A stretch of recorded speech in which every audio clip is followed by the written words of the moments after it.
This is done with 4 Sundays of Donglen, I think.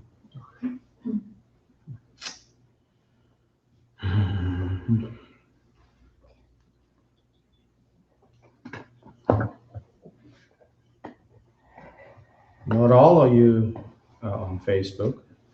Good for you. Those of you who are, watch your suffering. Those of you who are not, rejoice in not having that suffering.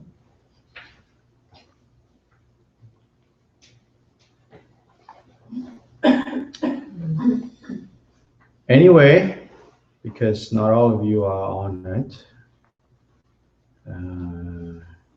here, let me read to you on the recent postings about stupas and filling stupas and all of that.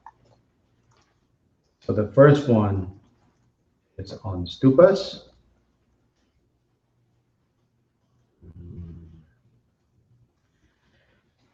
Stupas are historically one of the oldest forms of Buddhist objects of devotion. Archaeologists and art historians agree that stupas preceded Buddha images. But as you can see in the photos below, which you can't see, there is a close relationship between the two. Basically, the shape of the stupa is the same shape as a seated Buddha, a Buddha image seated. The first stupas were built to enshrine the sacred relics of Buddha Shakyamuni that were collected after the cremation of his body. These early stupas represented the awakened presence of the Buddha that was not bound to his physical presence. It was a way for Buddhists to be reminded of the Dharmakaya, the reality body of Buddhas. In time, stupas have come to represent the exalted heart mind of Buddhas, while Buddha images represent the exalted body of Buddhas. Over time, many different types of stupas developed, and in the Tibetan tradition, 8 types of stupas are highlighted. These 8 are based on 8 specific significant events in the life of Buddha Shakyamuni. For example, there is the Victory Stupa that is connected with the Buddha's compassionate act of extending his life for another 3 months so that he could complete giving all the teachings necessary. Then there is the Descending from Divine Realm Stupa that commemorates the Buddha's return to the human realm after spending 3 months giving teachings to his mother, Queen Maya, who had been reborn in one of the celestial realms. The stupa seen here, the stupa that we are filling and consecrating, is the most important and universal of the 8, the awakened stupa of Bodhistupa. As such, it celebrates the pivotal awakening of Prince Siddhartha, who thenceforth was known to the world as Buddha, or the awakened one. Various sutras attributed to the Buddhas tell of the blessings of stupas. They extol the benefits of creating stupas, maintaining, circumambulating, and beautifying them with offerings of gold, flowers, incense, and devotion. These acts of devotion unclutter our hearts so that we can recognize more clearly the precious heart of enlightenment inherent in all of us. Our hidden Buddha state, the innate wakefulness or basic goodness of Buddha nature, will resonate with blessings of stupas, clearing masses of negative karma and harmful emotions that cloud our hearts and undermine our happiness. A favorite past life tale of Shakyamuni Buddha found in the Vinaya, the Buddha tells of how in a past life he was a little piglet who was chased by a naughty dog threatening to harm him. In his panic, the piglet ran around the stupa with the dog barking and threatening from behind.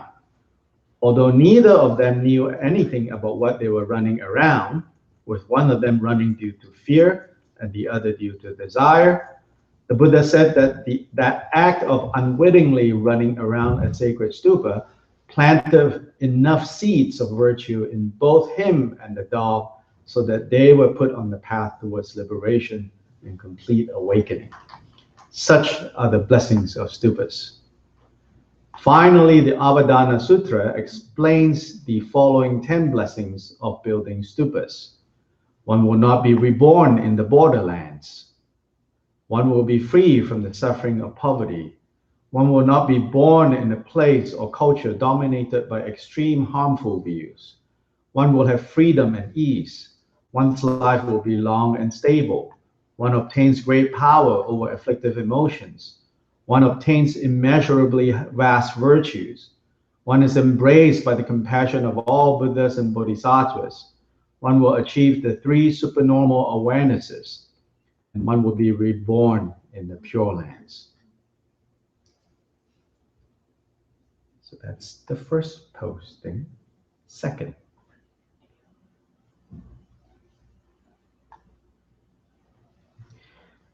In Dewgong Dharmakirti, the first Kyabgon Chungsang Rinpoche's Ocean of Merit and Wisdom, Instructions for Filling Sacred Objects, it is stated that among the 5 types of sacred relics necessary for filling a stupa or statue, the mantra script is the most important, as they are the Dharmakaya Relics. The mantras are first printed on sheets of paper, cut to fitting size strips, painted over with a mixture of saffron and medicinal spice, such as the 6 good ingredients and camphor, rolled up into tight little rolls of mantras, and in this case, put into the bumba, shaped part of the stupa, alongside with whatever of the 4 other types of sacred relics that might be available. Stay tuned for more on this series as we fill and consecrate these awakening stupas. There's another one, the very first one, which is a little bit less organized. It says, the base of the stupa is filled with a mix of sacred plants, woods, resins, herbs, and spices gathered from sacred mountains and hidden valleys across the Himalayas, and subsequently consecrated with Mahakala for protection and Jambala for abundance, pujas.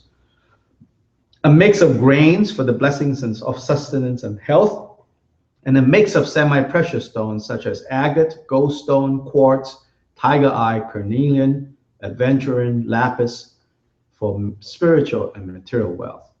The top of the stupas is filled with powerful mantras and various blessing pills containing thousands of sacred relics. So, now, more systematically.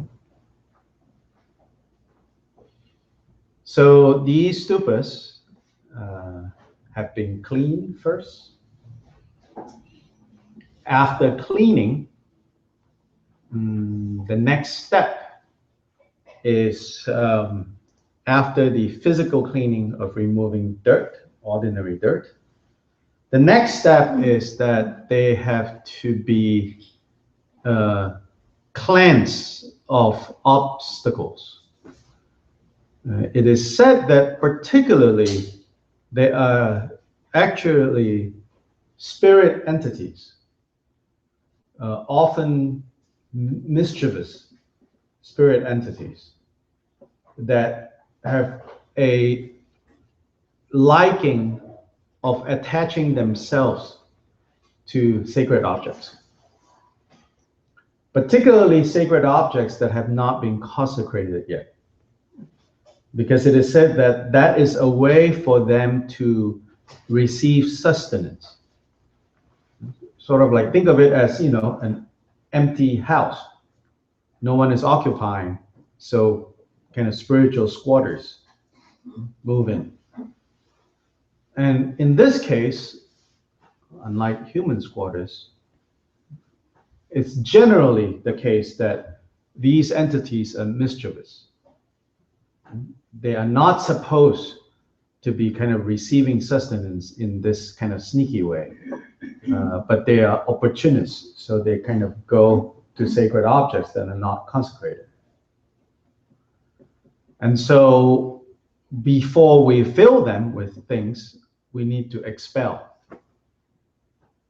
these mischievous entities using the same ritual sequence as is done in most, full extent Vajrayana rituals, especially say you see in empowerments. At the beginning, there's always the offering of torma to peacefully send off whatever obstructing forces that might be, followed by wrathful mantras and the burning of this gugu incense, a very strong type of frankincense, not really frankincense, a type of resin. And that is said to expel, forcefully expel whatever still lingers on. So in that same way, the stupas have to be cleansed in that way. And then all the materials that are going into the stupa, all the non-blessed. So among the materials, right, as you heard, the most important is the mantras. Those are actually called the Dharmakaya relics because they are the relics of the Dharma. When Buddha was about to pass, he said to his disciples, I will continue to live. I will continue to exist in the body of Dharma. Later, Mahayana developed this whole idea of Dharmakaya, the Dharmakaya state. But more literally, he means, I will continue to exist in my teachings. So then these mantras are actually teachings. So the most important is the mantras. Obviously, the mantras do not need to be cleansed. Otherwise, they're not powerful. So the mantras need not be cleansed. Then there are 5 types. Dewgong Dharmakirti says there are 5 types of relics that needs to be put in the top part of the stupa or in the top part of statue. So like for the statue, the equivalent would be from the bottom of the Buddha figure all the way up to the head, different sections, you put different types of mantras and different types of other relics. But from the base, the lotus base on, you cannot put like these mantras, except for Mahakala for protector and Jambala related wealth. They are at the base. The protection and the abundance is at the base. It's sort of like the union of secular and spiritual, samsara and nirvana, so to say. So to be protected and to have sustenance, abundance, that is the basis of then cultivating the Dharma. So then back to whatever is on top, obviously doesn't need to be cleansed. So among them, the most important relic is the relic of the Dharma. Then there are relics of these ringse, these round pearl-like objects, these little grains of pearls that is said to manifest from the cremation of the Buddha and cremation of great masters, and even naturally occurring some places, like in Kailash, in the lake in northern Tibet, they have those types of ringse. Then relics of great masters in terms of things that they have used, such as their robes, their hair, their nails, things like that. Then another type is the bone remains, bone, hair, nails, remains of great masters. And the 5th type is Dharma pills, statues, tatas, all those things. Those are the 5th type. So these are the 5 types that you can put on the top part. On the top part. So those obviously need not be cleansed because nothing's mischievous kind of adheres to them.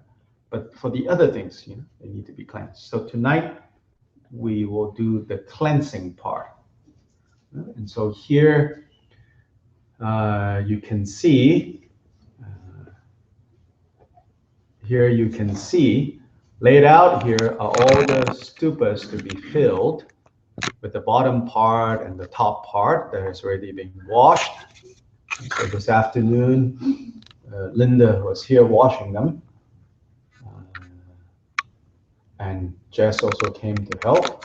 And another man that has been coming when we are doing these things. It just turns up.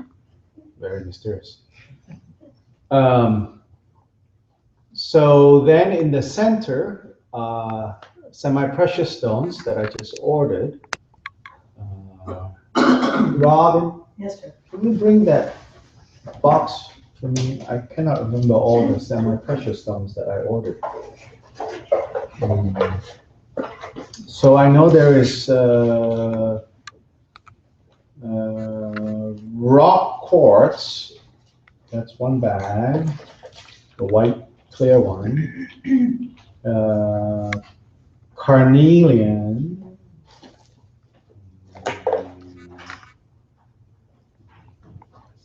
Very exciting to me.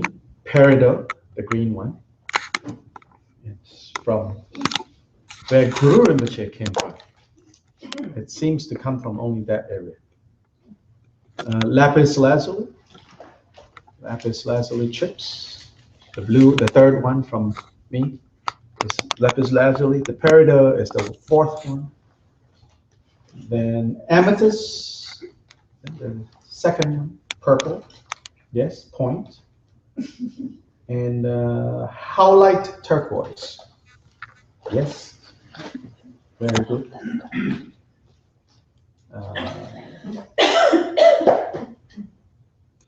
Then the list that I read earlier is in the plastic bag. Some other semi-precious stones. Questions? Down there are the strips of mantras. First they are printed, then they are painted with this solution of saffron. To the saffron, you can add the 6 good medicine. But what I've added is mostly agar wood essence and camphor. So they are both as offerings because they're precious substances, but they also naturally keep bugs away. The camphor and the saffron. So paint them, dry, cut them in order, roll them in order. Then you have to mark to make sure the mantras are pointing up when you put them in. There are basically 2 types of mantras, in the 2 Ziploc bags at the end in the red tray. The one that is completely painted red, that one is the mantra that goes on top. Then the other one, written in the Tibetan word Ma, for Mahakala, that goes inside the base. So that's some of the stuff. Then for on top, there's also other things, like the pearl-like ring cell. I have those, they are going in. Dharma pills are going in. And maybe some robes from the Dewgong Buddha in Tibet, in Lhasa, are going in to these as well. Are we going to put them together now, or is that a later thing? Oh, later. Tomorrow, day after. Need to get everything done by this weekend. These are going to California. Somebody in California is hosting an event for His Holiness, and she would like to give these to donors. And so I said to Linda and Jess, I have this crazy idea.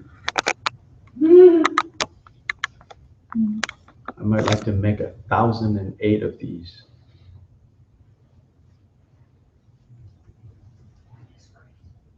They wouldn't do. 1,008. It's a good practice. Jess, you said what? Tell people.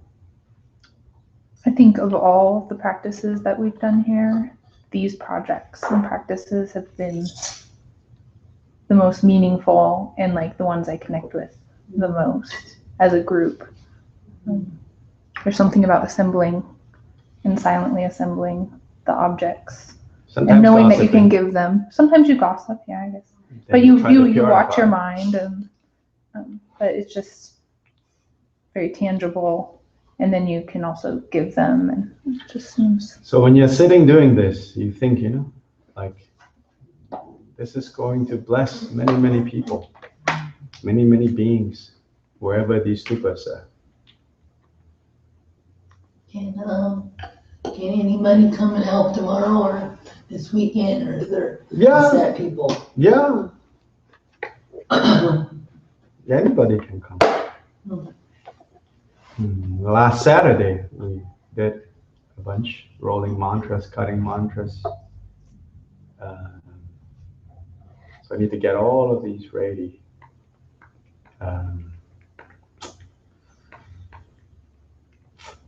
The idea of 1,008 is basically to start a stupa distribution network. So for people who can afford, and they would want to have one for their homes or get one for someone, you know, it would be like a donation of $108 or something like that.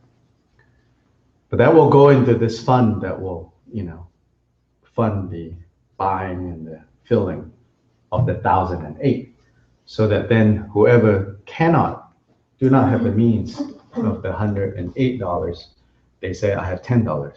Here, this is your stupa.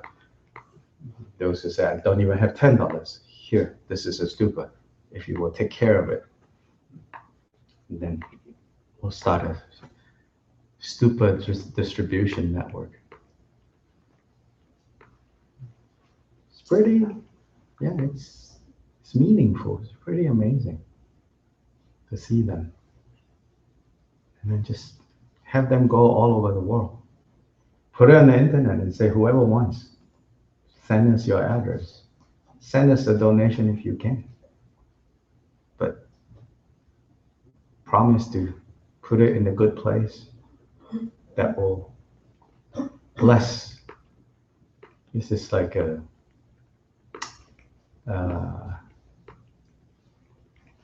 undercover blessings, you know. And try to get it to as many places around the world as possible. The most obscure place where, you know, Dharma might not even exist explicitly, right? If somebody somewhere says, but I would like to have one, because not knowing or not doing Dharma, I think this will be a blessing, then it should go. Who knows? We'll see. First, we have to finish these 50 before the 1,008. All mother sentient beings, boundless as the sky, especially those enemies who hate me, obstructors who harm me, and those who create obstacles on my path to liberation and omniscience. May they experience happiness and be separated from suffering. I will quickly establish them in a state of the most perfect and precious Buddhahood.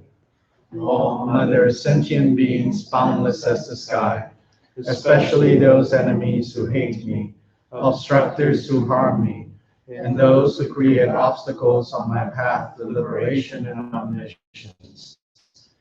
Experience happiness and be separated from suffering. I will quickly establish them in the state of the most perfect and precious Buddhahood. All mother sentient beings, boundless as the sky, especially those enemies who hate me, obstructors who harm me, and those who create obstacles on my path to liberation and omniscience. May they experience happiness and be separated from suffering. I will quickly establish them in the state of the most perfect and precious Buddhahood. Thus, until I achieve enlightenment, I perform virtuous deeds with body, speech, and mind. Until death, I perform virtuous deeds with body, speech, and mind.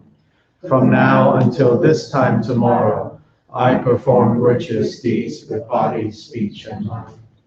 In the Buddha, Dharma, and Sangha most excellent, I take refuge until enlightenment is reached. By the merit of generosity and other perfections, may I attain Buddhahood for the sake of all sentient beings. In the Buddha, Dharma, and Sangha most excellent, I take refuge until enlightenment is reached. By the merit of generosity and other perfections, may I attain Buddhahood for the sake of all sentient beings. In the Buddha, Dharma, and Sangha most excellent, I take refuge until enlightenment is reached. By the merit of generosity and other perfections, may I attain Buddhahood for the sake of all sentient beings. May all other sentient beings, boundless as the sky, have happiness and the causes of happiness. May they be liberated from suffering and the causes of suffering. May they never be separated from the happiness that is free from sorrow. May they rest in equanimity, free from attachment and aversion. May all other sentient beings, boundless as the sky, have happiness and the causes of happiness. May they be liberated from suffering and the causes of suffering. May they never be separated from the happiness that is free from sorrow. May they rest in equanimity, free from attachment and aversion. May all other sentient beings, boundless as the sky, have happiness and the causes of happiness. May they be liberated from suffering and the causes of suffering. May they never be separated from the happiness that is free from sorrow. May they rest in equanimity, free from attachment and aversion.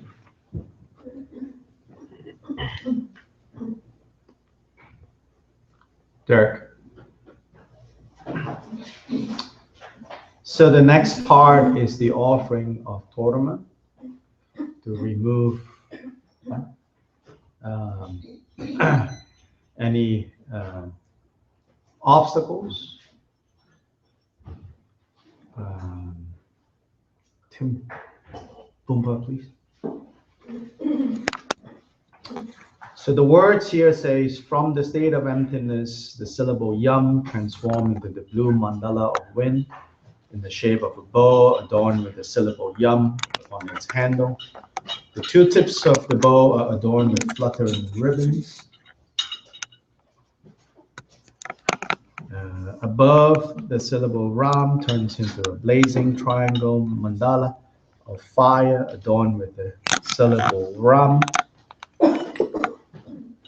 Then this, basically turns this offering into nectar, nectar that can fulfill the desires of any being that needs it. And then we call upon all the elemental spirits, any obstructors, to enjoy this Dharma. Then this Dharma is taken out.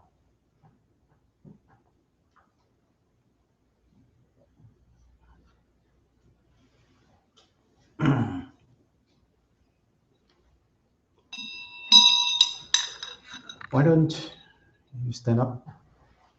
Okay. Just, you might want to take from behind there later. Someone is going to be standing down there facing out. Okay. With the Dharma. Yeah, not you. Okay. You're the cameraman. So get the camera. Yeah. The release has a fancy in the front.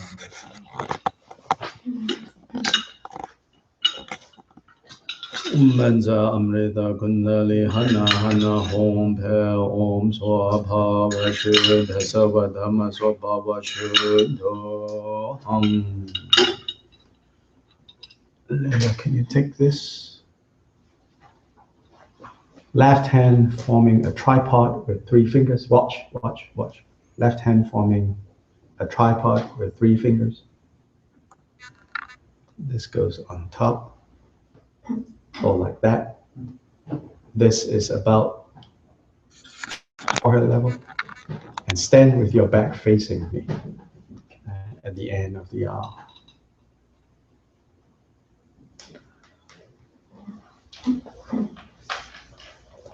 Right about there. Yep. When you hear the instrument start, then you can take out and offer. Yeah.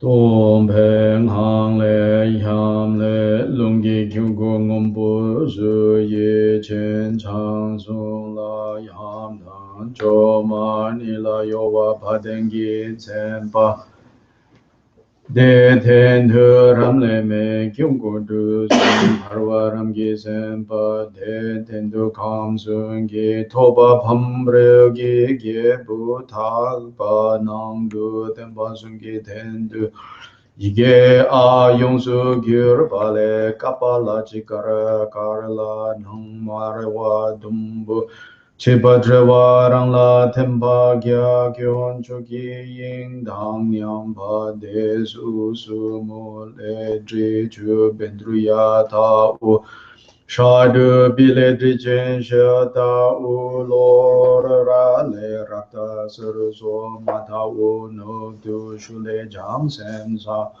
샤다우 장두마레레 방유 주다우 라양 우노 우수나레 미샤 샬로고레 발랑기 샬로 눔두 Kule Kisha Nub Jangdu Hale Lang Pujesha Jangsha Dula Le Desha Denam Lariang Ige Te Dagi Tsimpa O Rangina O Yomba Le Lung Hongi Ying Chendro Hong Hong Je Pe Lungi Kilkola Pogpa Den Kyo Le Lungyo Me Baratoba Droze Namko Nibekyo Nambu We Sudu Chulu De Dendu Ahong Sumle Oze Dro De Shinshepa Namki Toka Ne Yeshe Ki Dusi Kyu Damsi Ki Dusi Dangi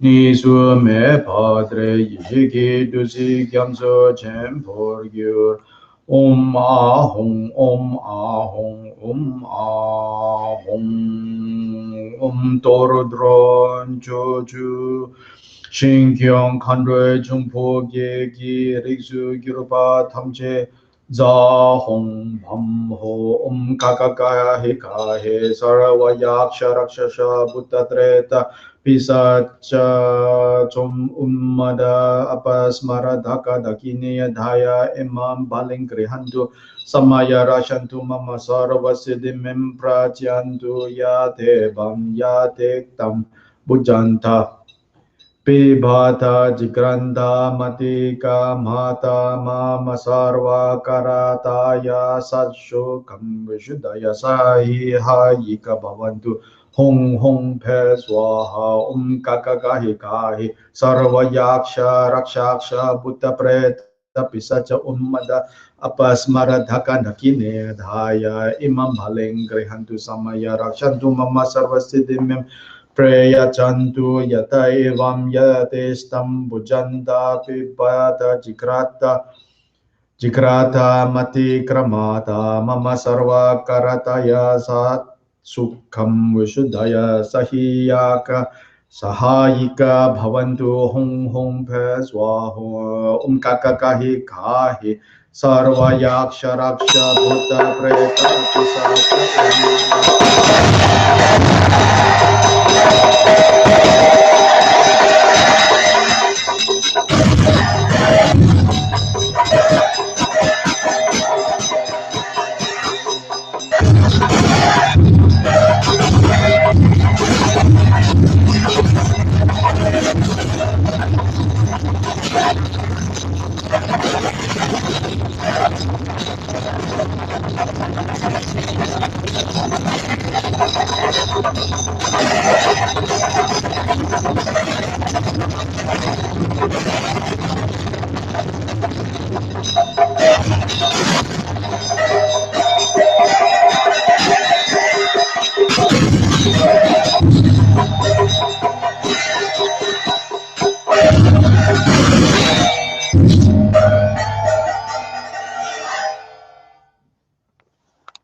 Lo yi so nam ma lu dan, lo yi so dam ma lu dan, no jin so nam ma lu dan, go so nam ma lu dan, go so nam ma lu dan, ida so nam ma lu dan, so fe so nam ma lu dan, yo je so ma ma lu dan, je so nam ma lu dan, kan so nam ma lu dan, mo so nam ma lu dan, ma lu pa ni tham che da, je she da la gong su so.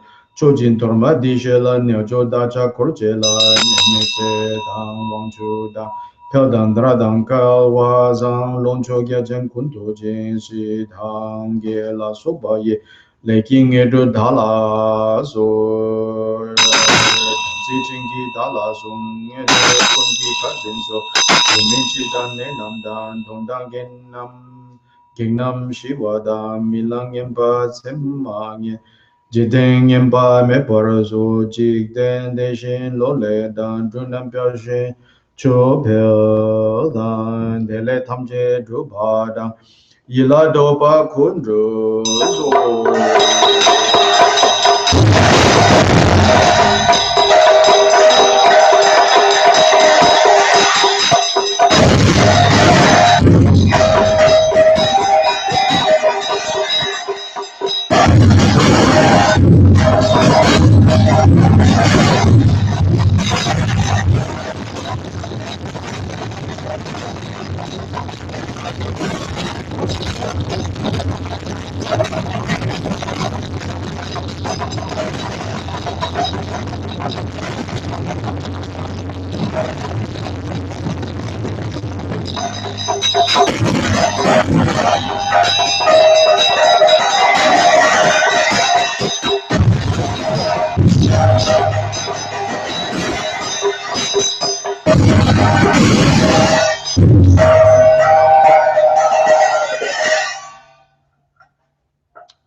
So now is the forceful way. And it's the establishing of the wheel of protection by expelling and then securing after expelling the most kind of stubborn of these forces, that they will be expelled, and then after they're expelled, then the wheel of protection is established. This wheel of protection, less literally, would be like a circle of protection. It's not literally a wheel, but more a circle of protection.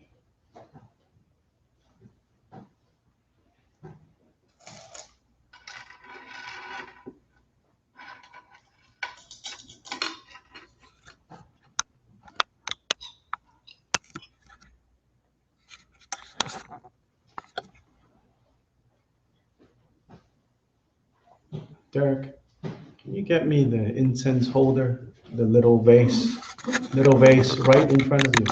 In the corner. Right in front of you is the little vase, copper. Right in front of you, on the ground. Yep. Okay.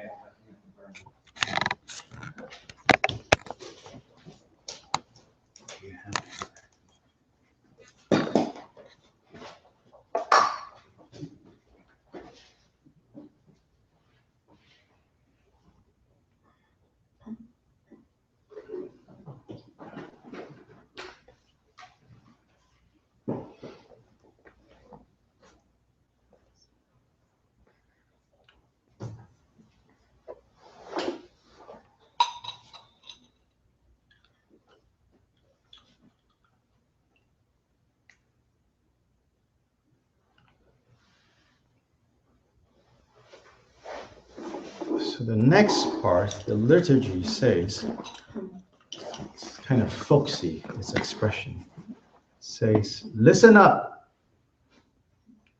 you gatherings of obstructors, all who do harm to body, speech, and mind.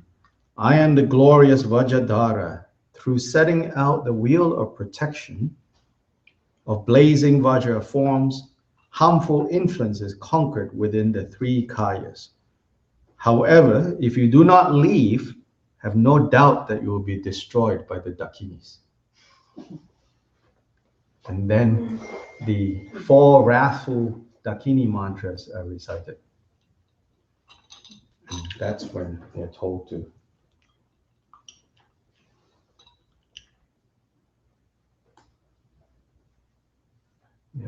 get lost.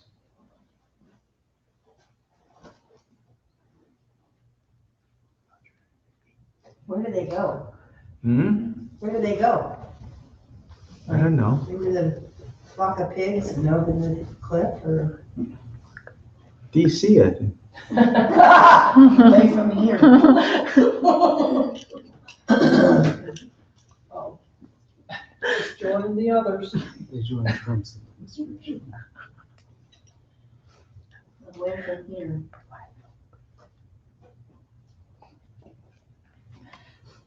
Well, for now, the most important context is that they are removed from these so that they can be properly filled and that they don't get mixed up. So I think beyond the supernatural, which frankly, who knows? But what is said here, I think too, is like, so then you might ask, well, why it is said that these mischievous things will hang out, at these like holy objects, right? I think it says something about the nature of like spiritual engagement.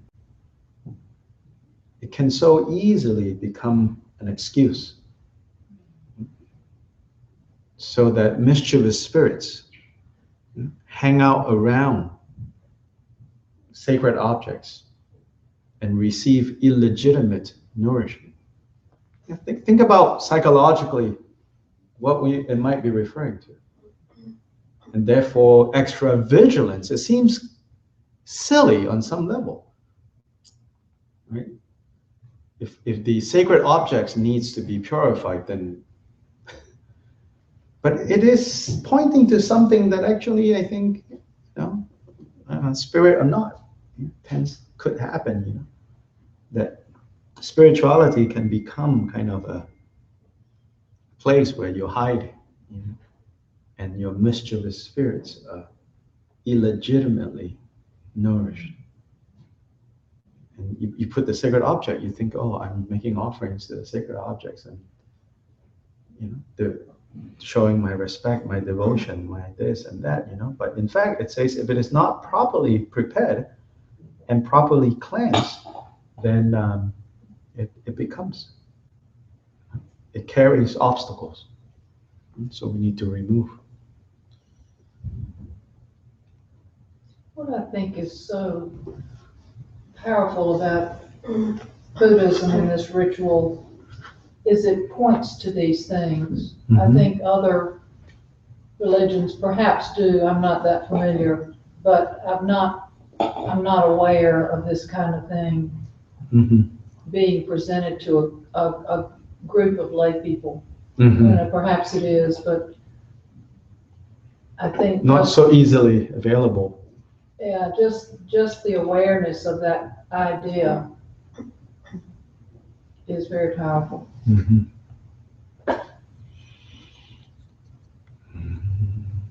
So now, if you can, you visualize yourself as the idam, whatever idam, even as simple as thinking of yourself as Buddha Shakyamuni.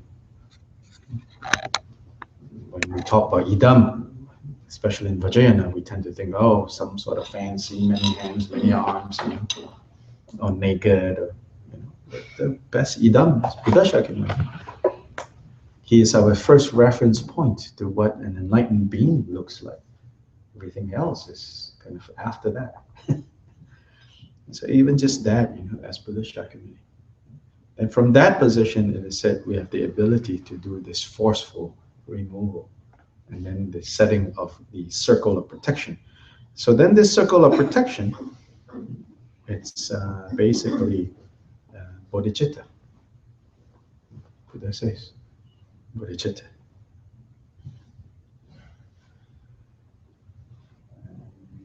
Maybe even take videos if you can, short, so that it can be used, like 30 seconds at most. Several of them, maybe.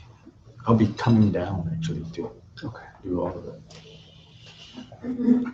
Nyonje barje gege zo longa yela no panam hani pelden doje chang sungwe kolo rabjo we doje barwe lukini kusun la no jomparje gyaude mindro khandro ye jikpa gyurwa dommeza om sumbani hong hong pe om gre na hong hong pe om gnapaya hong hong pe Om Anaya Ho Bijaraja Hong Hong Pe Om Sumbani Hong Hong Pe Om Grena Hong Hong Pe Om Grena Paya Hong Hong Pe Om Anaya Ho Bhagavan Bijaraja Hong Hong Pe Om Sumbani Hong Hong Pe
Zach. Come stand that one. Pick up the first stupa. Yep. Put it back down. The next one. Top and bottom.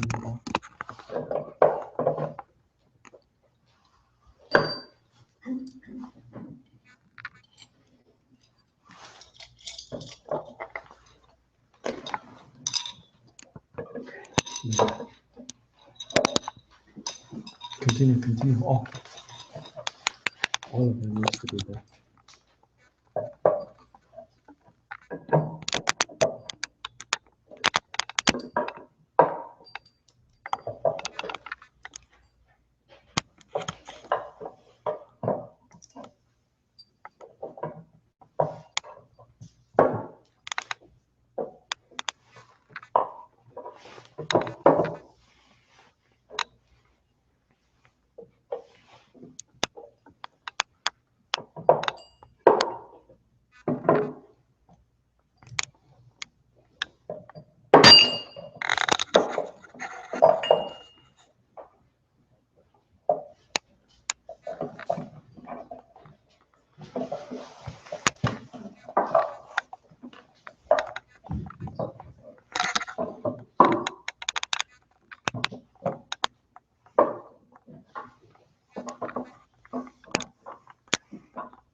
Bring the saffron, the brush.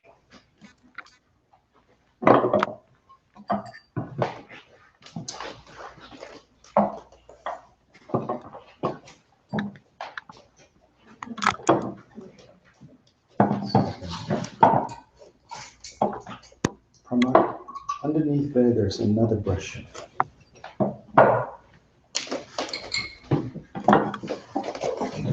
Put this down here. Go back to your camera duty. Pramad, why don't you come up this way? No, the inside. Coat the inside with. Yeah. This inside, this inside. Yeah.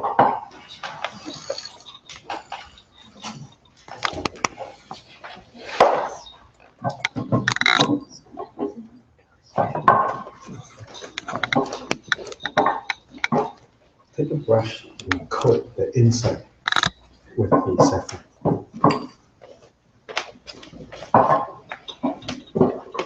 There's a brush there.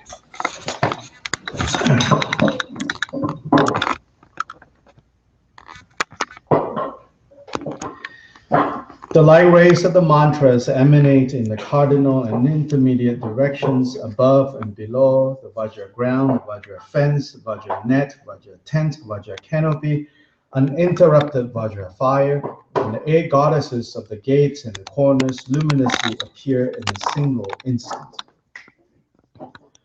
Meni ne bhadre bhava bhajra bhanda hum bhadra chakara hum phang hum bhadra panjar hum phang hum bhadra vitana hum kham hum bhadra sashara jala thram sam tram bhadra jwala analarka hum kha daya sarva dushtam bhignen hum kilaya sarva papam hum bhaja kilaya bhajadharaya anjana payate sarva dushtam bhignen kayava kachita kilaya hum bhadra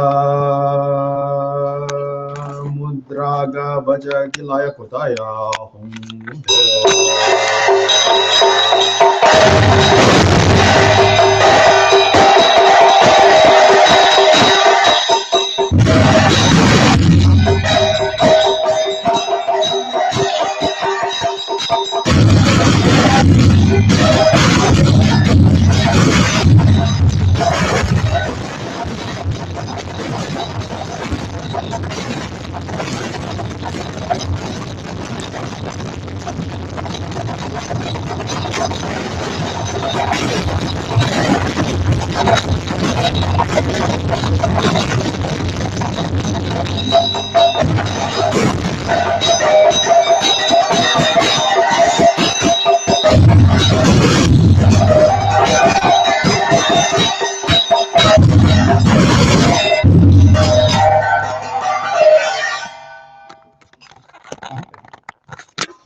color.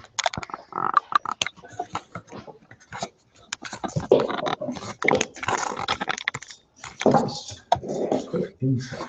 Okay, inside.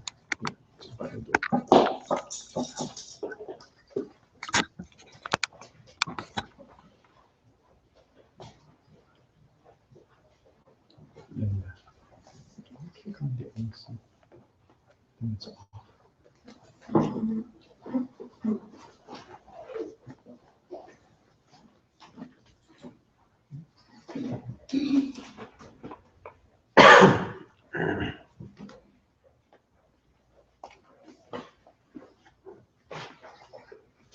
The top part too, you know. This is well. Yeah. Okay. I mean, you can come back and do it. Just make sure that it's, Okay. yeah, top and bottom all needs to be coated. So then this, now it's the coating of the insides. It's sort of like putting on dress, so to say. It's not cleaning. that has already been cleansed, and so now an offering of saffron, agar wood essence, and camphor, all that is applied on the inside. And throughout this process, as I say, of course, you can chant mantra as you're rolling the mantras or preparing these things, washing, cleaning. But more important than kind of just the mouth uttering mantras is really the mind, the meditating on the thinking of, that may whoever end up with this, be blessed by their generosity, by their devotion, by their connecting to this. And so that, everything that we do here, we know will bring other people happiness, relief from suffering. And so it's an occasion to really do lojong and to train in bodhicitta. Bodhicitta is then the greatest blessing. So at the end, what we're talking about is, you can think of this as relative bodhicitta, and the ultimate bodhicitta is the innate state that we have. So when the relative bodhicitta and the ultimate bodhicitta, they are qualitatively identical. And so in that way, they kind of attract each other. They pull each other. So when you have a sacred object like that, then your innate bodhicitta becomes clearer to you.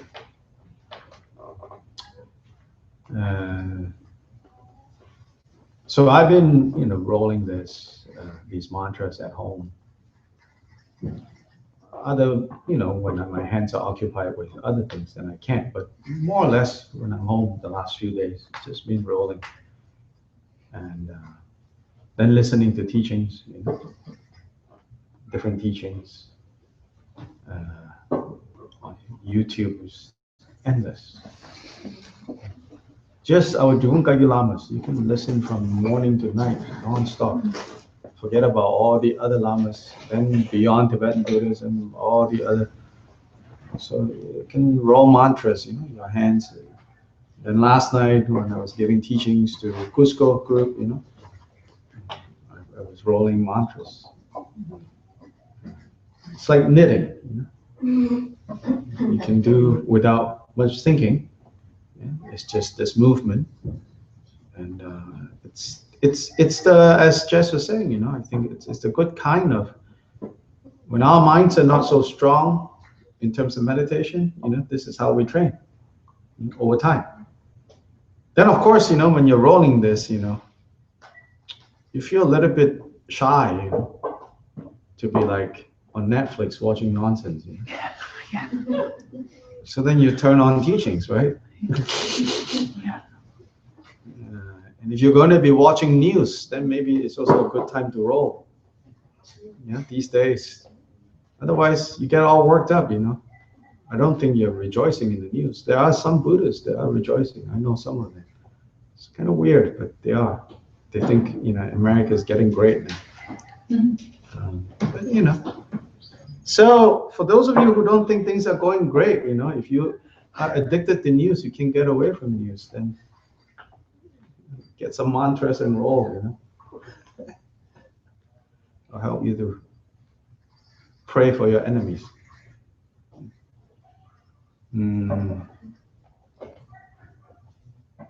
Then one thing, then also this week as I was rolling, I not just, you cannot listen to Dharma all the time, So I started listening to a podcast on the history of Indian philosophy. A nerd is a nerd, what to do. And it's really fascinating, I've not yet reached the point of Buddhism, but it's really fascinating. It's well done. It's a professor at University College in London, together with a colleague in Germany, I think. They put together this podcast. And one of the points that was made that kind of, stuck with me, many really interesting points, but, we've not reached Buddhism yet in the history of Indian philosophy. But one of the points that was made was on how, it was discussing a particular Hindu philosophical tradition, basically the Vedanta tradition. Then among the Vedanta, in the West now, inordinate attention has been given to Advaita Vedanta. Advaita means non-dual. So there's also Dvaita Vedanta, dualistic Vedanta.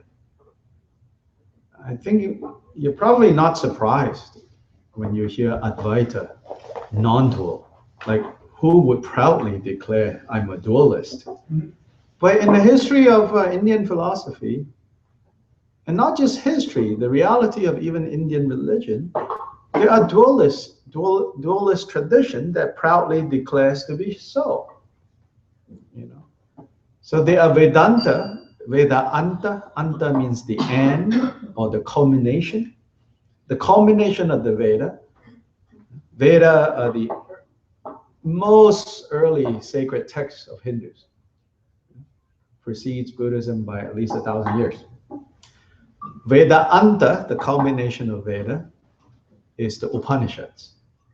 And the Upanishads is where we would consider kind of deeply philosophical reflections are taught.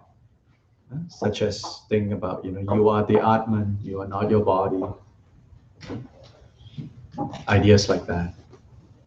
Then normally when we think of Upanishads, when we think of Vedanta, we actually immediately think of Advaita, non-dual.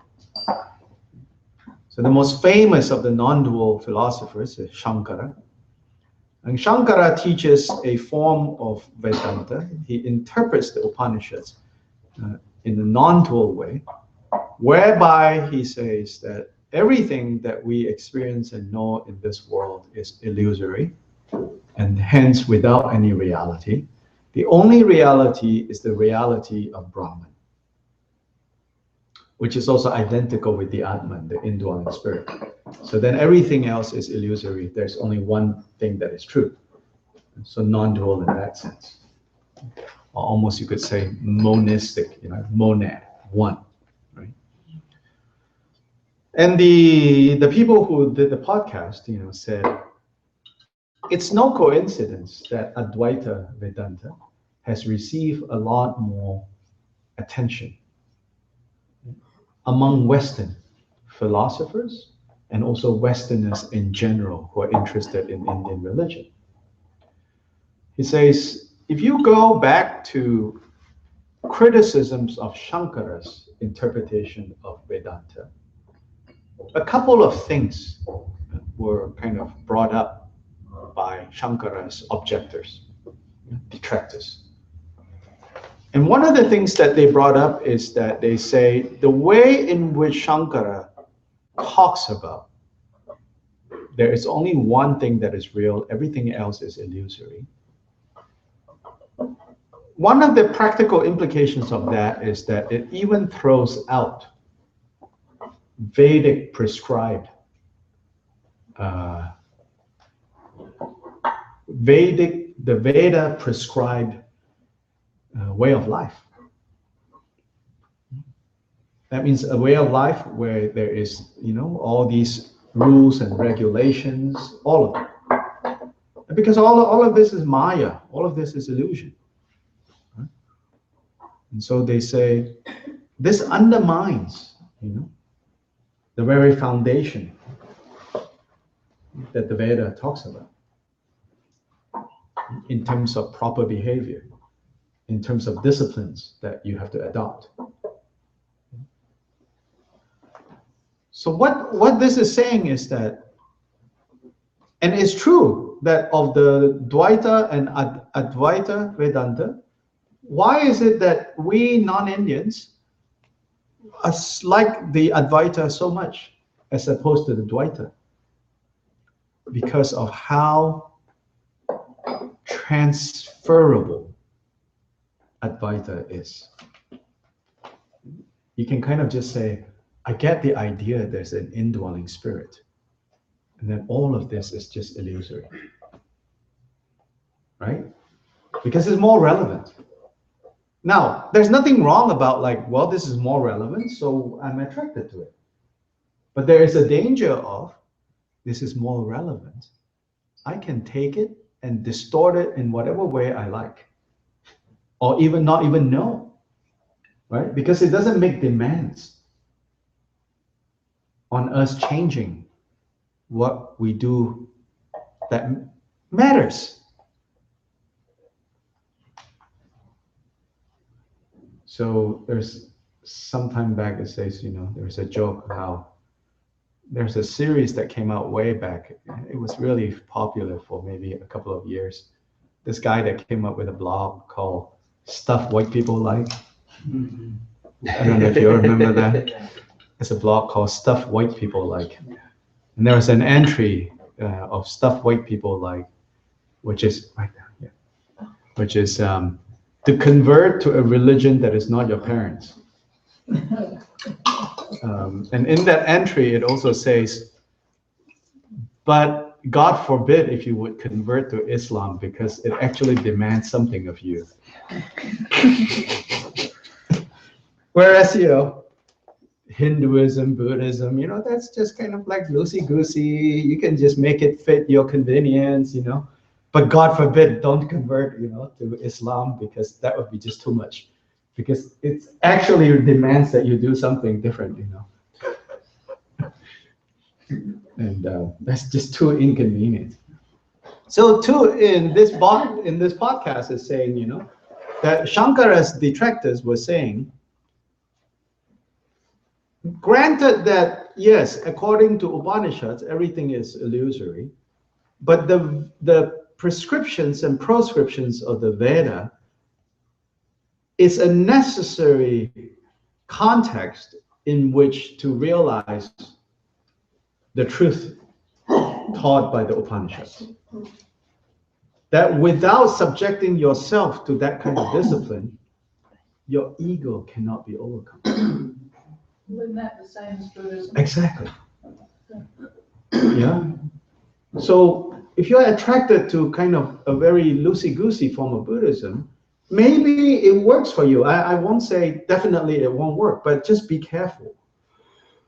The ones that just say, you know, you just fit it into your life as necessary, you know. And of course, you know, after coming from the baggage of religious traditions that is so heavy and so burdensome, it's fresh, it's refreshing to hear. But at the same time, just as in this podcast, in the Hindu tradition, it says, if you don't subject yourself to the dictates of the Vedic tradition, and you just take off on like the culmination of the Vedas and go off with Upanishads, you can never overcome your egos. It might seem like you overcome your ego, but it's not.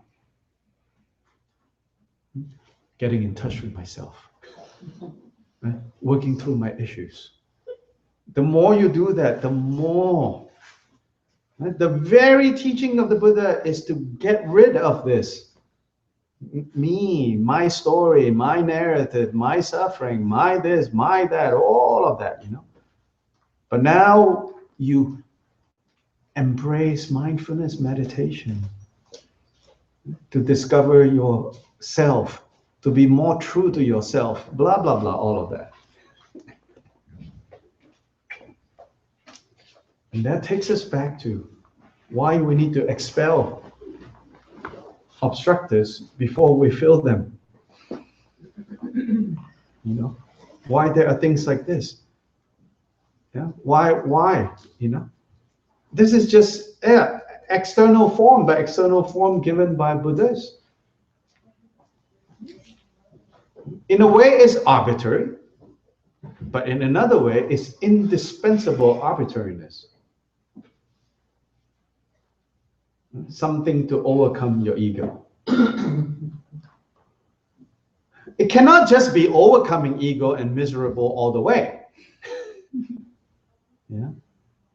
So it's okay, and it's necessary to have joy in our practice, joyful effort. But also recognize that your practice should also make you uncomfortable, should also make some demands on your life. Otherwise, it's just samsara as usual. You just dress it up a little bit, call it Buddhist, Then no demands, right?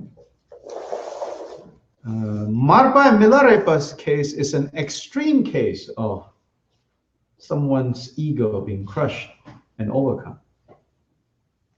Very extreme. We don't need it. We probably cannot handle that extreme. But we should learn to handle a little bit. At least a little bit. Otherwise, the teachings that we take, the practices we do, the formal practices we do will have very little effect. That's why in the past, just because you want teachings from the teacher and you even come with a sack of gold, the teacher said, go away. Not interested. Nowadays, teachers, send you text message, post on Facebook reminding you 3 times, schlep around making flyers, figuring out that it's placed, exactly right, in the right level. Can people walk by? Will they see it right or not? No, put it further down. No, up a little bit more. It's kind of ridiculous,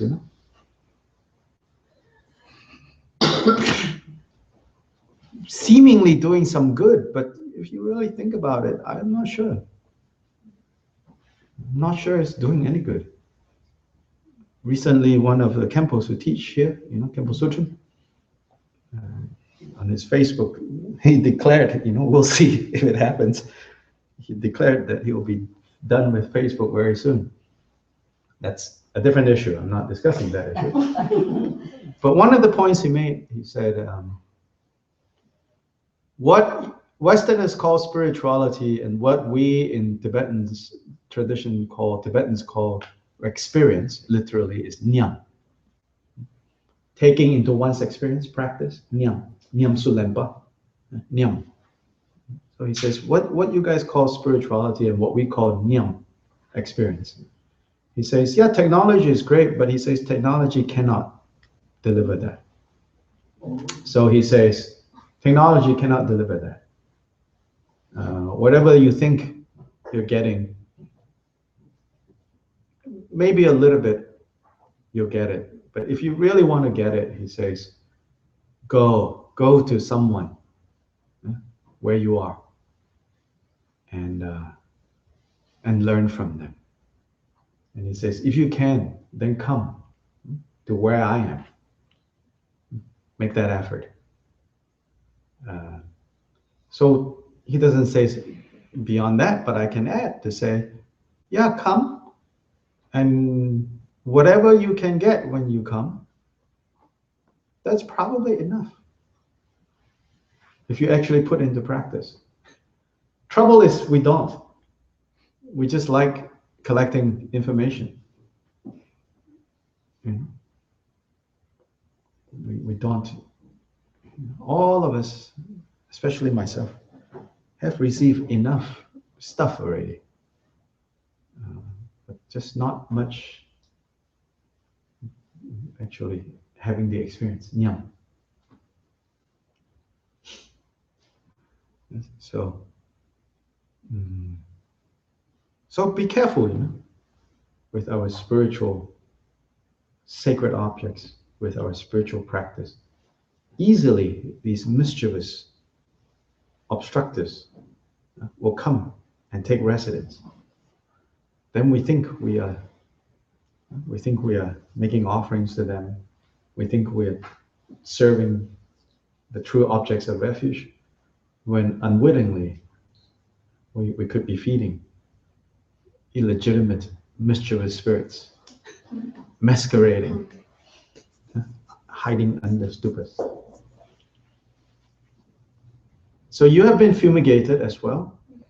Does anyone need saffron? Just...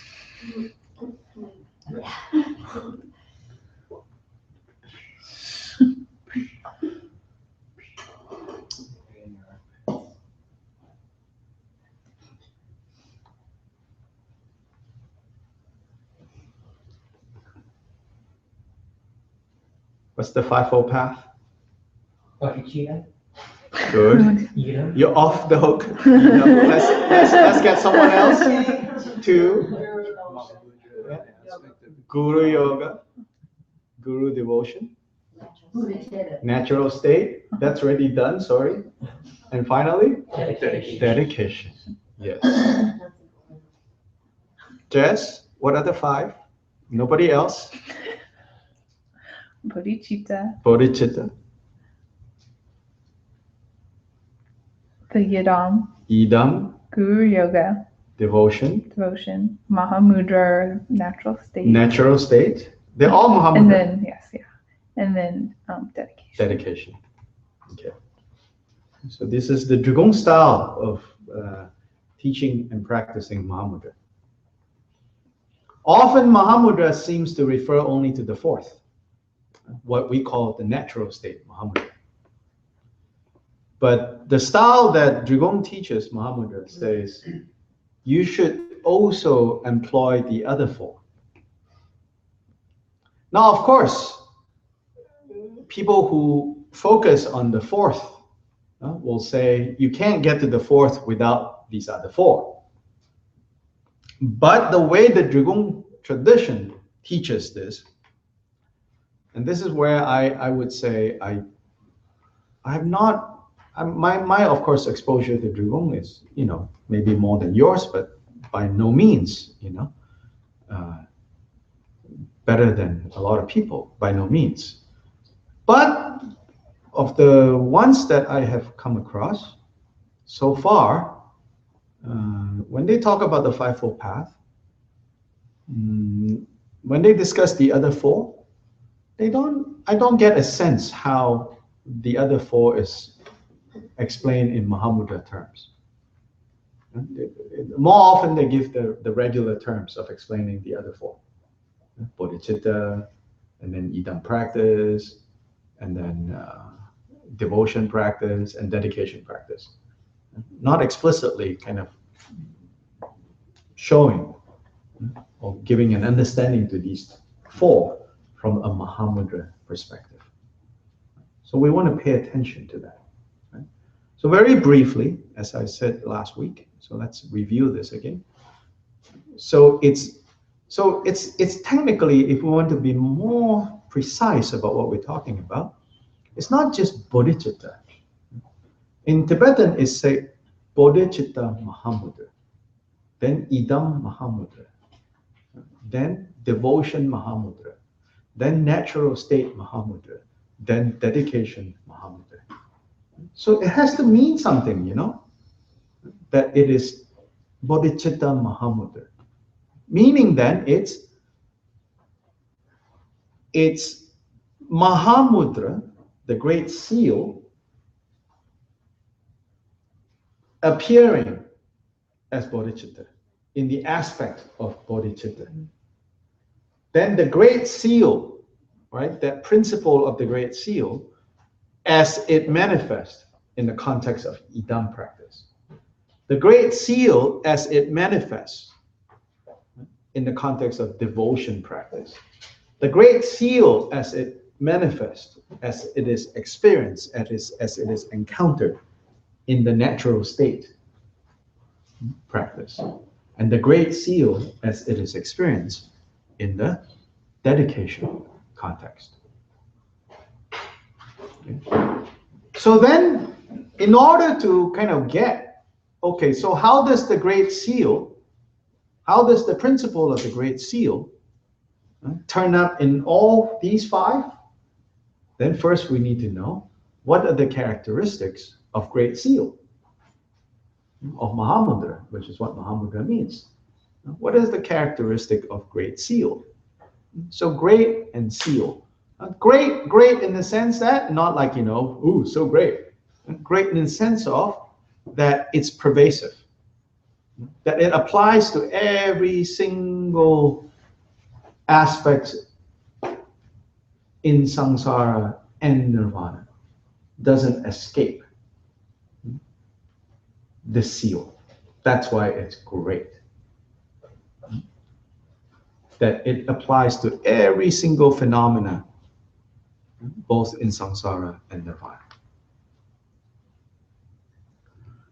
And so the seal is the seal of authenticity.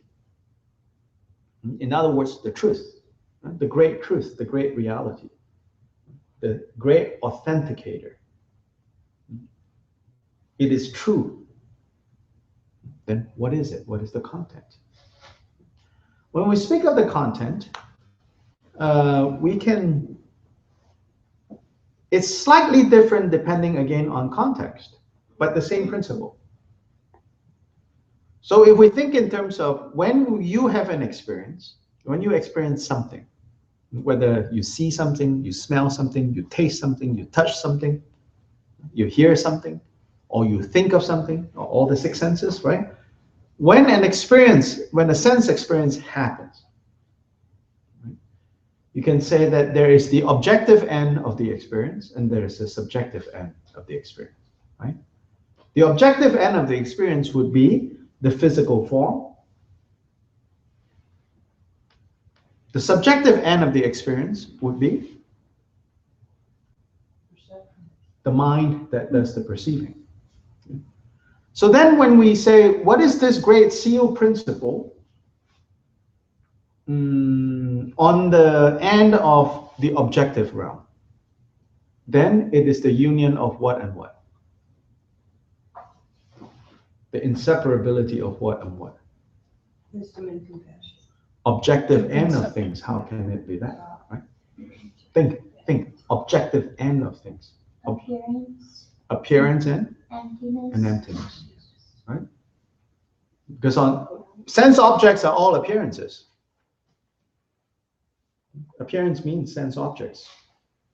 The way a sound appears to us, the way a smell appears to us, the way a taste appears to us. All these are appearances. The inseparability of appearance and emptiness is the great seal. So inseparable, they are co-emergent. That's another expression. They arise simultaneously. So nothing has ever left their emptiness aspect. Lacking the emptiness aspect, in fact, it cannot appear.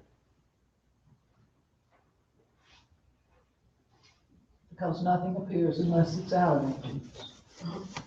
Yes, so to say, out of, not From, literally. From. Yeah. From. Or. Yeah. Or without emptiness, nothing can be. Yeah. Okay. Everything would be static.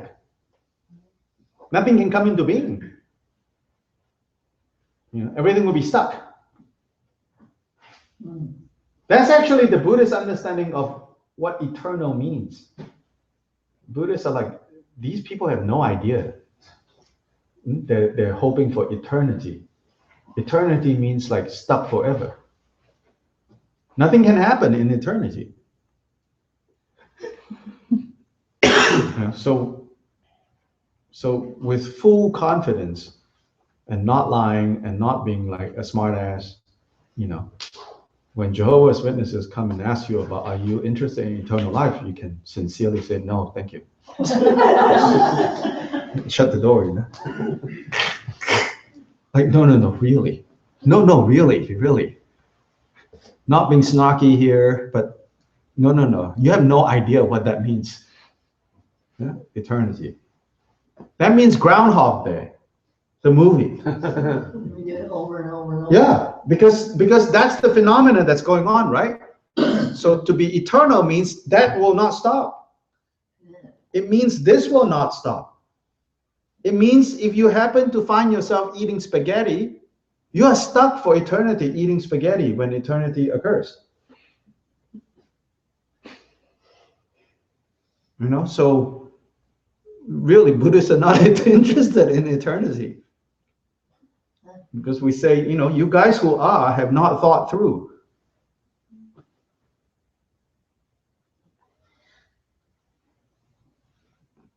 I sometimes joke, I said, if I realize or find out that I'm God, first thing I'll do is kill myself.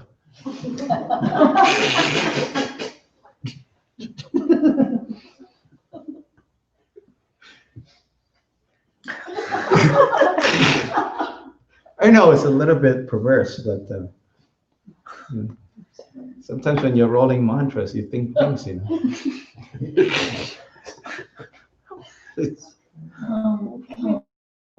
I got a question. That's on topic, but off topic, but when the rainbow body, when you get smaller, is that in your life or is that after your? Totally off topic. Stay focused. What do you mean? There was a picture of a lama who reached a rainbow body, and his body was about as big as an ice chest. Did that happen after death, or did that happen during his meditation? Technically, after he passed. After he passed, okay. Okay, cool. Otherwise, I think you're just losing calcium. Okay. I didn't have to ask. Yeah, you know. Just get each other. Yeah. That picture made the rounds on Facebook. Oh yeah. Oh, yeah. All kinds of things on Facebook. Yeah.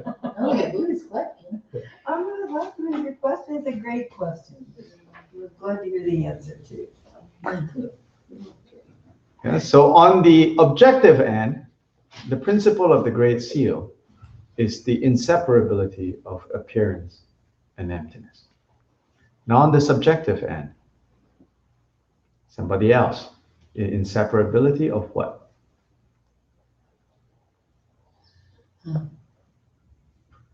Wisdom and compassion. That is so old. That is so Mahayana. Yeah, I think. That is so Mahayana. No.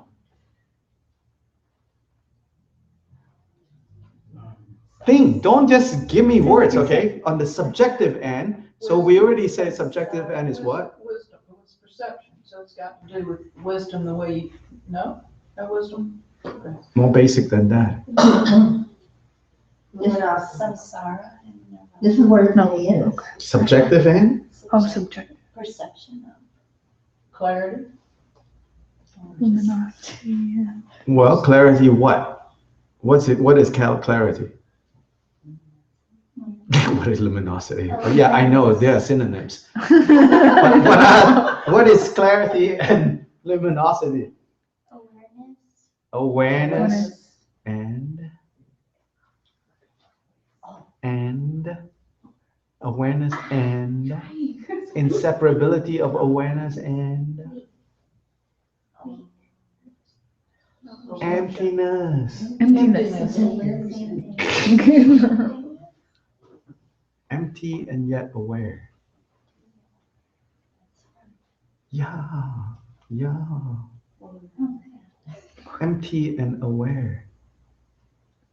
If it wasn't empty, it will have no capacity to be aware. If it was just empty, then it's not mind, it's space.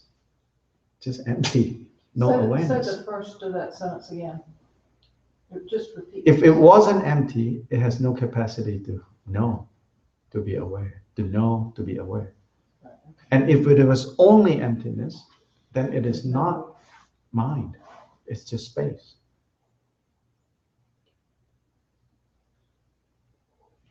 Yes. So then this principle is to be fully realized, become clear, established via the practice of bodhicitta, via the practice of idam, via the practice of devotion, via the practice of the natural state. The natural state means to familiarize yourself with the natural state.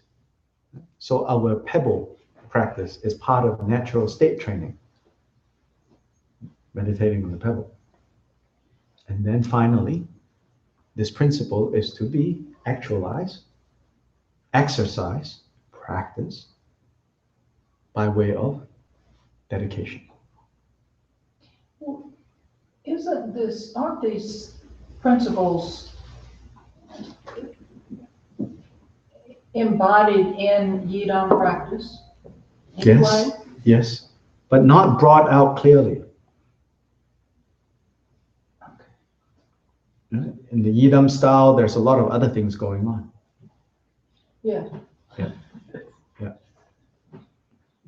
So the focus. So it's not so much about absence or presence of the principle. It's how focus on those principles. The central principle in these 5 now is on the Great Seal.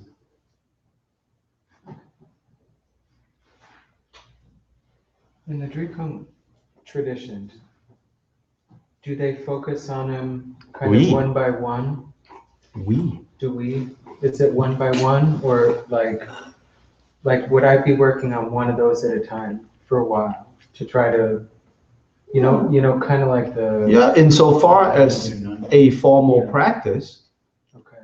insofar as engaging a formal practice, you would. Okay. But insofar as embodying and understanding that principle, then there's no separation. Okay. Yeah.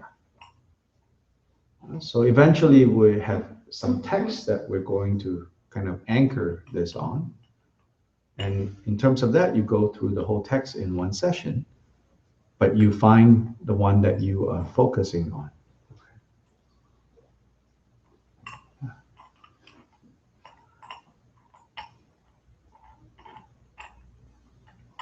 And we will relearn all our prayers again. Good to crush the ego. Yep.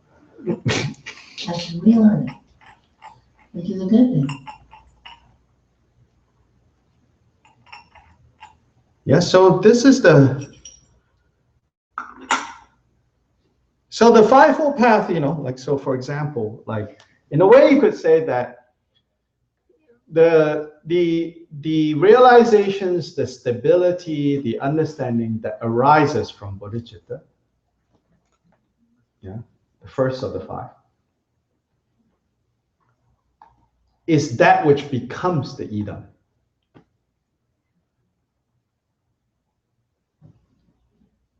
Yeah, what is idam? Idam is the embodiment of bodhicitta. Then what is devotion? Devotion arises, authentic devotion arises from recognizing your own Buddha state, which is what idam is. Prior to that are contrived devotion, which could be helpful, but it's not the real purpose of devotion. Contrived devotion, which could be helpful and generally recommended, a kind of artificial devotion. Then you're devoted to a person and you're devoted to the person's teachings, probably necessary for many of us to be inspired by someone like the Dalai Lama, to be inspired by someone like Thich Nhat Hanh, or whoever. That kind of devotion is contrived. But see, devotion comes after idam. And idam comes after bodhicitta. And we say that true practice of idam arises from successful practice of bodhicitta. Then true practice of devotion requires some stabilization in idam. And what is idam? Divine pride. If you're going to be a doormat, you cannot practice devotion. It's not devotion. It's projection. Projection of your parental issues, your spousal issues, your blah blah issues. You want a hero to worship, you want a leader to follow, you want a spouse to take care of you, you want parents to love you. All those things can easily turn into devotion to the Guru. Then it becomes very dangerous. Something else is going on. So successful devotion has to come from successful idam. at least some measure of idam. Ordinary kind of reverence of teacher is recommended, otherwise you can't learn. If you look at everyone, you're like, I know more than this person. Then you're never going to learn anything. And so don't get me wrong, on that level of kind of, recognizing on the practical level, right? Recognizing some qualities in that person, and you say, I want to learn from that person. That's not this Mogu Chakchen, devotion Mahamudra that we're talking about here. This devotion Mahamudra has to come with divine pride having become stable to some degree.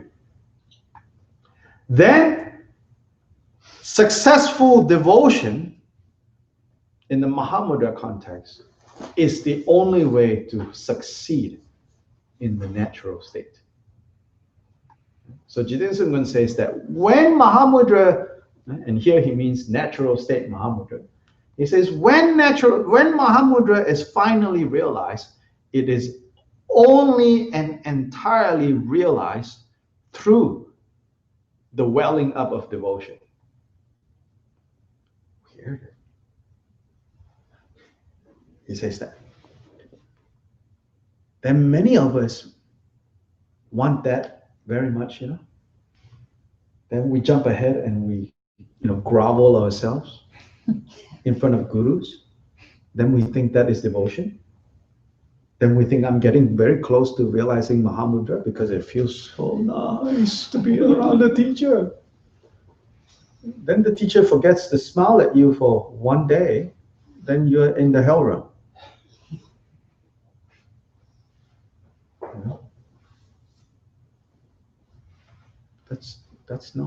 That's not the devotion that Jiten Sungun is talking about. But he did say, when Mahamudra is finally realized, it is only realized with the welling up of Mogu, of devotion. Then only with that can we meaningfully do true dedication. Right now it's contrived dedication, right? Oh, I dedicate this, I dedicate this. But no real merit to dedicate yet. I mean, there's conventional merit. But the real merit comes from realization of Mahamudra. Then you truly dedicate. Then you come one full circle. Dedication is the fulfillment of bodhicitta.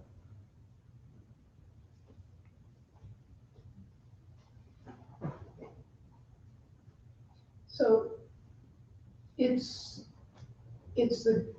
the guru principle within oneself as well as others. It's devotion, not even guru. Guru is I would say to the guru The principle. metaphor. Yeah. Oh no, guru is the object to let this devotion kind of swell up. So it's a real intangible that you start with guru, but Yes. it becomes. Yes. And so like in the guru, in more detailed practice, in terms of visualization, they say you start with Shakyamuni, which is like the most human. Then in Shakyamuni's heart, you see Vairochana, which is the general tantric principle, like central Buddha, the illuminated Vairochana. Then in Vairochana's heart, you see Vajradhara, like really Vajrayana, primordial Buddha. Then in the heart of Vajradhara is the formless Guru. So it's more and more subtle. So likewise, you start with human gurus that you serve. Again, it says in other places, but that's not necessarily Mahamudra, but in other places, if you don't serve human gurus, you can say you're learning Dharma and this and that, but there's no one to crush your ego. Your personal assassin. So there is the human guru, but the ultimate devotion that we're talking about here, the object which begins with the guru, it's not like it's no longer the guru, it is and it's beyond. Mm-hmm. Bigger than. Yeah, it's bigger than. Yeah, it's this opening of the heart. That kind of devotion, where teacher, student, all dissolve, but just this opening of the heart. Then you can realize the natural state, Muhammad.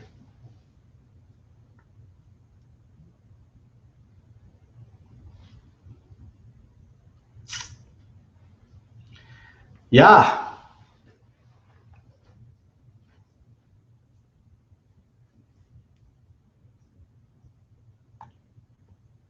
Yeah.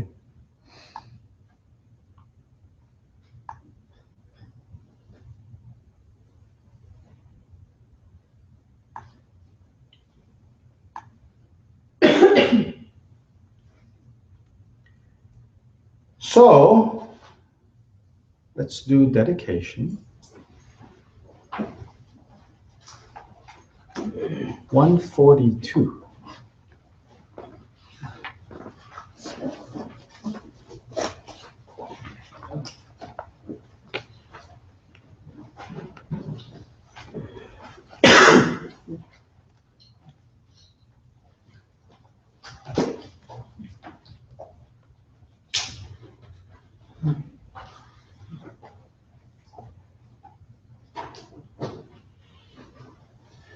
Great Vajradhara, Talipa, Naropa, Marpa, Milarepa, Dharma Lorgampopa, Pamudrupa, and Conquer Jigumpa. Please bestow upon us the most auspicious blessings of all the Kaygu Gurus. By this merit may I achieve the omniscient state. May all who wander on the waves of birth, old age, sickness, and death cross the ocean of samsara by defeating all enemies, confusion. Bodhicitta, the excellent and precious mind, where it is unborn, may it arise. Where it is born, may it not decline, but ever increase higher and higher. I pray for the excellent health of the Guru, and may the Guru's supreme life be long. May the Guru's activities spread far and wide, and may I be blessed not to be separated from the Guru. Just as heroic Manjushri knows everything as it is, and Samantabhadra, who is thus as well, so too will I follow in their path and perfectly dedicate all the virtue accumulated. By the blessings of the Buddhas who have attained the three kayas, by the blessings of the truth of the unchanging Dharma as such, by the blessings of the indivisible Sangha order, may the merit I am dedicating bear fruit. By the virtues collected in the three times by myself and all beings in samsara and nirvana, and by the innate root of virtue, may I and all sentient beings quickly attain the unsurpassed, perfect, complete, precious enlightenment. May the teachings of the great Jigumpa Ratnashri, the omniscient Dharma Lord, Master of interdependence, continue to increase through study, practice, contemplation, and meditation, until the end of samsara. So reminder and update on a few things. Expect sometime this Saturday for you to see the first of a series of announcements that is related to the future of urban Dharma. The first communication should come sometime on Saturday morning. The preliminary announcement will not be a surprise to any of you here because you have heard me and others talk about it, but just know that it's there. And really, the more you share this with others, this is something that you can do. People that you know do come here. It's not too much for you to just forward to them, even if you think they already got it. But the fact that you forward to them and say, hey, did you see this? Will make a difference. It's not that hard to do that, but that's how you can help us kind of get this on people's minds. People that you know come here, maybe they don't come as much, but somehow you have contact with them, you have email with them, send them. Other people that you know might be interested in this and they're not here, they're not even locally here, but somehow you know they have some interest in urban Dharma. That's an opportunity on Saturday morning to forward and say hello to these guys, wherever they may be, and say, by the way, did you see this? That's helpful. Then very soon following that will be something more concrete, where we will probably talk about steps that we could do if we want Urban Dharma to continue. Yeah, what we could do. And then to invite anyone and everyone. These 3 nights, the purpose of the 3 nights is not that you have to come 3 nights. The purpose of the 3 nights is, over these 3 nights, 3 opportunities for people to come together, to brainstorm, to share, to talk about our intentions, and concrete steps that we need to take and can take to continue. And then to do crazy projects like 1008 Stupas.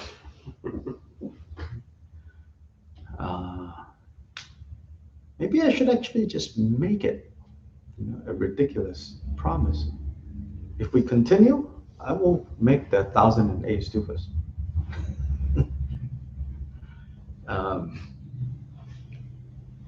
Hey, universe, continue here, okay? I will make the 1008 Stupas. Yeah, so the night of the 20th, 21st, and 22nd are the quote-unquote town hall meetings. That's an opportunity for people to come and talk. I mean, when it comes right down to it, in terms of like staying here, the blunt side of that is, let us raise enough support, financial support, to continue. But the not so blunt side, but the deeper side is, how can we all step up to the commitment and do this? Yeah. In that sense, I'm no longer that different from you. You have jobs to maintain your livelihood. I now also have a job that is separate from this job to maintain my livelihood.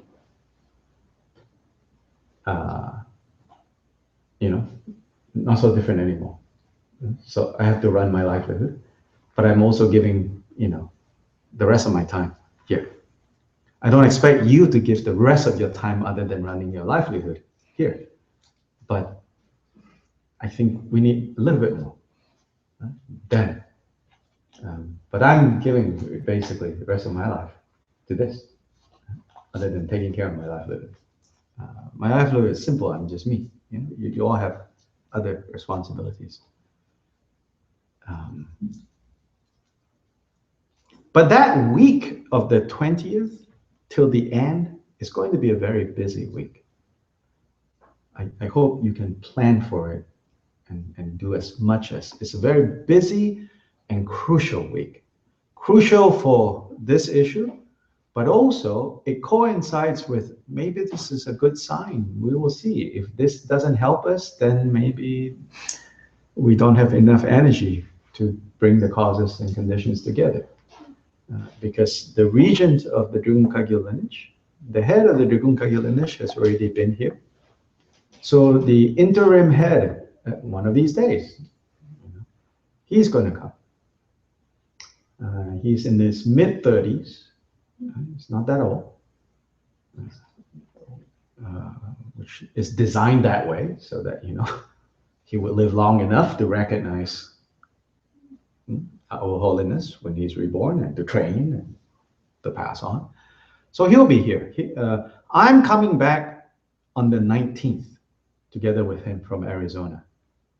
And then he'll be here until the 28th. And so he'll be here for 9 days. Program-wise, is that weekend, Saturday, Sunday. But for Kaygu Sangha, it's Friday night as well. That's not open to other people. Friday night. So that week is going to be a busy week, and really try your best to kind of arrange things. Say to your family, very sorry, I'm unavailable that week because this is really important to me, just this week. Yeah? So Friday night, I have requested Rinpoche to give us this special empowerment called the Mahamudra empowerment. It's the fivefold path empowerment. It's a special Dewgong Kaygu. It's called the Dharma empowerment of the fivefold path. So Rinpoche will give only to Kaygu Sangha. So it's by invitation. If you're not part of Kaygu Sangha, you should not come to this fivefold path empowerment. Dewgong Kagyu's style of giving empowerments usually does not involve a lot of terrifying, scary commitments. So neither will Rinpoche give binding commitments. Your commitment is the commitment to wake up. Your commitment to wake up. That's all. But it doesn't mean that I want to just have this fivefold path empowerment given to willy-nilly anyone. So that's private, so to say, kept to Kaygu Sangha on that Friday. Saturday and Sunday, one of the days is Vajrasattva, which we've never done, Vajrasattva empowerment. So he's going to give the Vajrasattva empowerment. Then on another day, his Vajrasattva empowerment he'll give. Then on a Sunday, he will give the Vajravidarana empowerment. That has to do with removing impurities. Doje Namjum. Vajravidarana. It's a form of Vajrapani. And that is the deity that we always use to cleanse. Remember the pouring ritual with a tub that has been done in the past? That's all Vajravidarana. Yeah. So that empowerment. Now Rinpoche said Vajrasattva, he'll give the Vajrasattva from Marpa's system. Marpa has there's three deities, Green Tara, Vajrasattva, and Green Tara, Vajrasattva. Marpa has three deities that are said to be very special to him. And so this Vajrasattva comes from that Marpa tradition. So that will be the weekend of the 24th or something like that. I have a question. All this starts on the 19th? 20th. The 20th. The town hall meetings start on the 20th, Okay. 21st, 22nd. And then the 23rd is the fivefold path empowerment.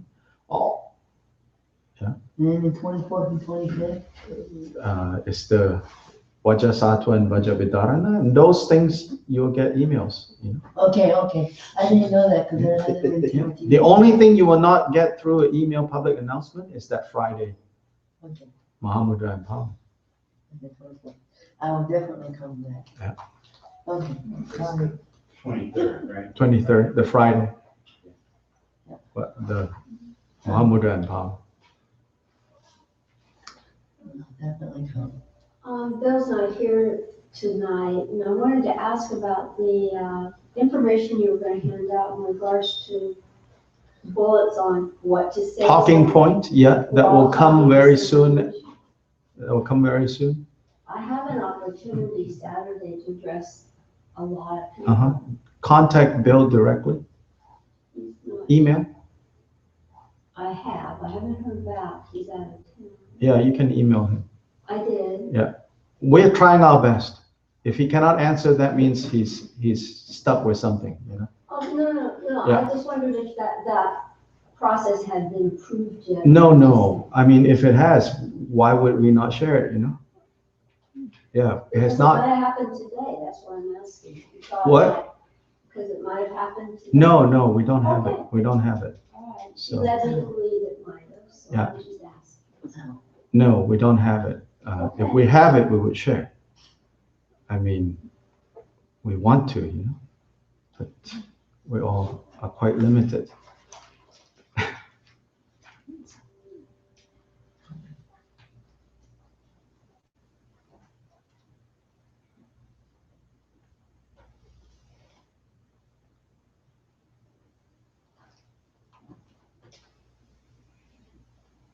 Questions?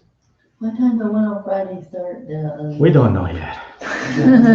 Well, how are we supposed to know if we don't get an email? You will 7 find o'clock. out. Just settle. Don't worry. 7, Huh? 7. It's 4 weeks away. You'll know in time to get there. Okay.